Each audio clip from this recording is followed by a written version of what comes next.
começou em Portugal, no dia 29 de novembro de 1807. A coroa portuguesa, pressionada pelo exército de Napoleão Bonaparte, resolveu mudar a sede da corte para sua colônia mais rica, nesse caso, o Brasil. Diante disso, quem fez toda a escolta dos navios foi a Marinha Britânica, que tinha feito um ótimo acordo com o príncipe regente Dom João. Junto com os navios portugueses, vieram cerca de 10.000 pessoas, entre elas ministros, juízes, médicos, professores e funcionários de várias categorias. Juntamente com esse grande número de pessoas, vieram o Tesouro Real, os arquivos do governo e uma grande quantidade de livros que futuramente vai se tornar a Biblioteca Nacional. Agora, se você pensa que a viagem de Portugal para o Brasil foi tranquila, você está muito enganado. Esse trajeto foi marcado pela falta de comida, ataque de muitas doenças e pragas. Uma delas foi o piolho, que obrigou as mulheres a rasparem seus cabelos durante a viagem, sem contar o medo de ataque de navios piratas. Além disso, as péssimas condições climáticas que separavam as embarcações em dois grupos. O que levava a família real chegou em Salvador em 22 de janeiro de 1808. O segundo grupo parou para abastecer nas ilhas do Cabo Verde e depois seguiu direto para o Rio de Janeiro. A partir desse momento, a corte portuguesa pisou em solo americano e o Brasil nunca mais foi o mesmo. Você sabe que em 1500, devido ao Pacto Colonial, o comércio da colônia só podia ser feito diretamente com Portugal. Então, assim que Dom João chega em Salvador, ele decreta em 28 de janeiro de 1808 a abertura dos portos às nações amigas.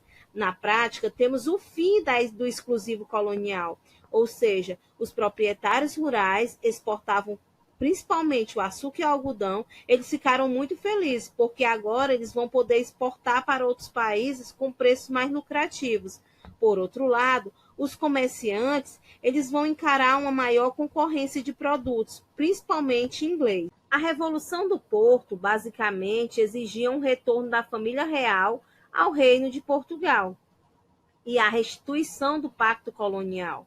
Mas isso não agradaria à elite brasileira, já que estavam acostumados com o fato de fazer parte do reino português. O próprio Dom João adiou seu retorno o máximo que pôde, porém, em 1821, ele é forçado pelas cortes portuguesas a retornar para a Europa. Com isso, o rei deixa seu filho, Pedro de Alcântara, o futuro Dom Pedro I, como príncipe regente do Brasil. Todavia, assim que a família real retornava para Portugal, as cortes vão rescindindo os direitos concedidos pelo rei durante os 13 anos que esteve em terras brasileiras.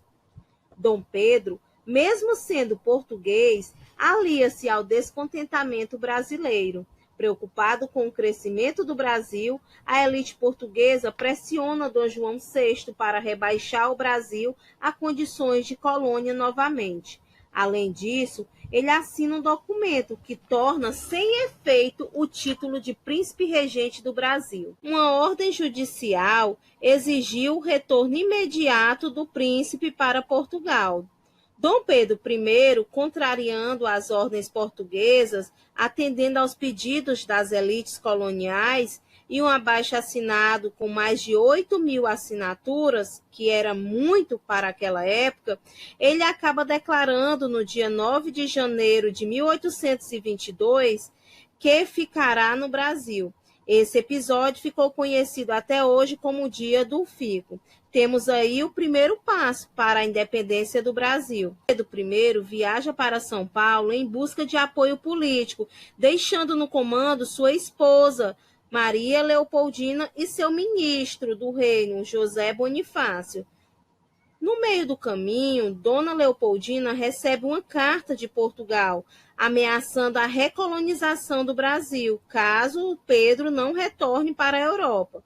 Então, rapidamente, ela escreve uma carta apoiando o marido na separação política definitiva entre Portugal e Brasil.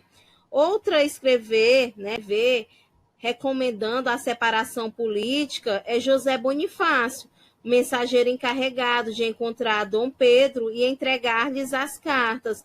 O encontro ocorre às margens do rio Ipiranga. E nesse momento, ao ler as mensagens, Dom Pedro decide se separar definitivamente de Portugal e bradar sua célebre frase: independência ou morte. E esse é o quadro da independência do Brasil, que nós já estudamos, que tem algumas componentes nesse quadro que podem.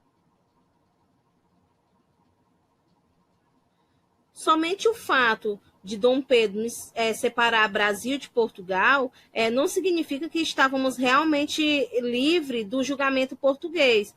Então, na semana seguinte do célebre grito do Ipiranga, Dom Pedro retorna ao Rio de Janeiro e ele é aclamado como imperador no dia 12 de outubro de 1822.